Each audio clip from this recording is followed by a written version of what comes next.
Oh, I always get so nervous before starting a brand new show, Beep. What if people don't like it? Beep? He was here just a minute ago.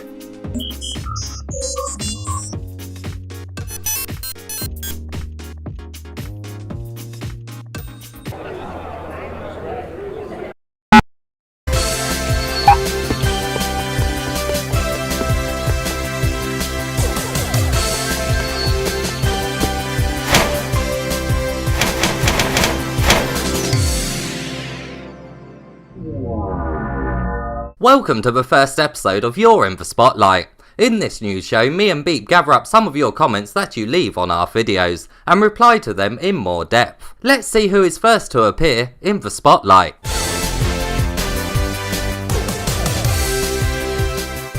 Otaku D left a comment on the Jurassic Ark video, which is mine and Beep's new Let's Play series. He said in his comment, "So I can't tell, did you actually have a good time in Ark Park, besides the grind?" This actually did cross my mind when making the video, and whether or not this new type of video could be a bit misleading. I say misleading because some of the sound effects you hear in it are actually not in the game itself. Obviously the Jurassic Park music isn't in the game, but a different collision sound when the buggy hits the dinosaur was added in too, which you probably wouldn't have known unless I told you.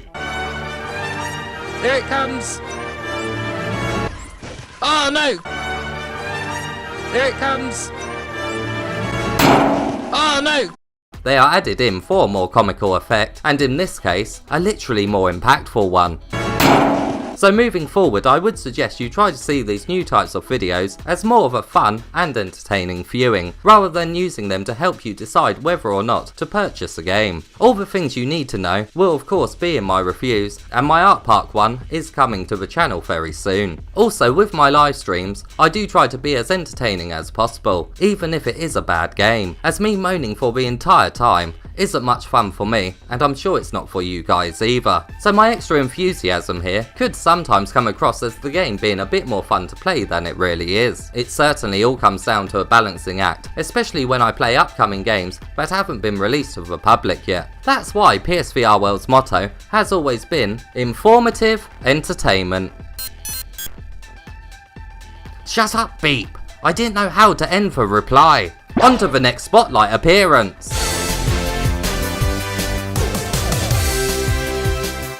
David Woodham left a comment on the Bionic Mayhem PSVR developer interview. He said crap. Wait, can we say that, Beep?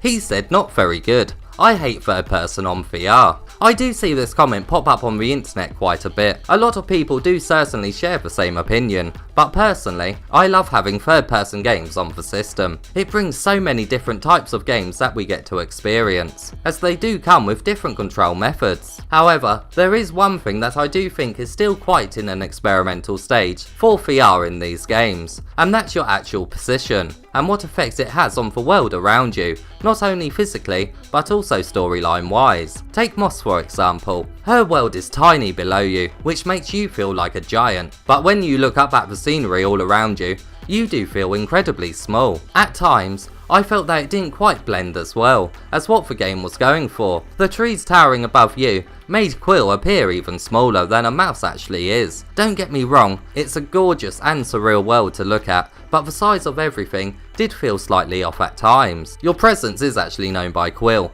which adds to the immersion so much. This interaction is also seen in Astrobot, but on an increased level. Some parts even have elements of a first-person game mixed in. This back and forth from the character and actual player truly is a brand new type of gameplay that we wouldn't have been able to experience without VR. So in conclusion, I understand why people may not feel as immersed in third-person games as first-person games, but writing them off completely would mean we would be missing out on some incredible experiences. It is still early steps for third-person games in VR, and sometimes it can feel a bit like you're controlling tiny toys. So in future releases, I hope that developers don't shy away from making the actual player a part of the world itself, because gameplay and story wise, it can have great benefits.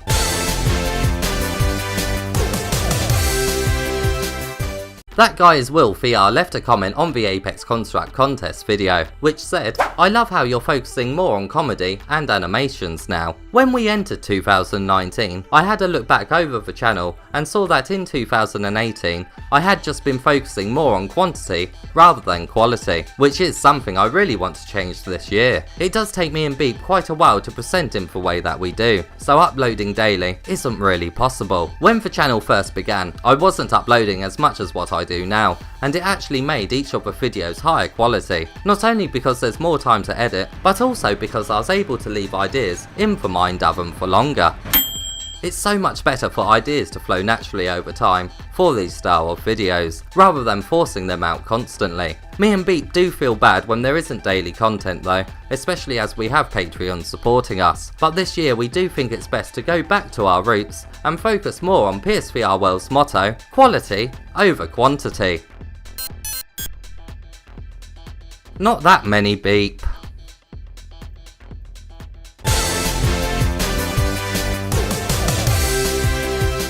Ex-Sector Palmer has recently been commenting on the channel in Italian, which was a language I wasn't fluent in until now. That's right, me and Beep recently flew to Italy to learn the language. I won't lie, it wasn't easy, but my quest for being able to reply to every fan of the channel kept me going through the tough moments. We even got to see some amazing sights, so it wasn't all bad. What are you doing, Beep? Stop moving!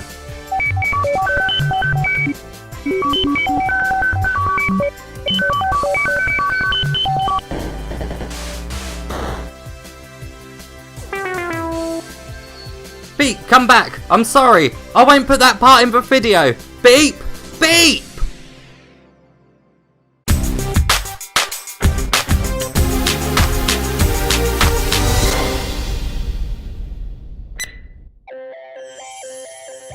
I hope you enjoyed this first episode of You're in the Spotlight. If you did, hit that thumbs up button and hopefully Beep will return for another one in the future. Don't forget to subscribe to the channel because you never know, your comment may appear in the spotlight in the future.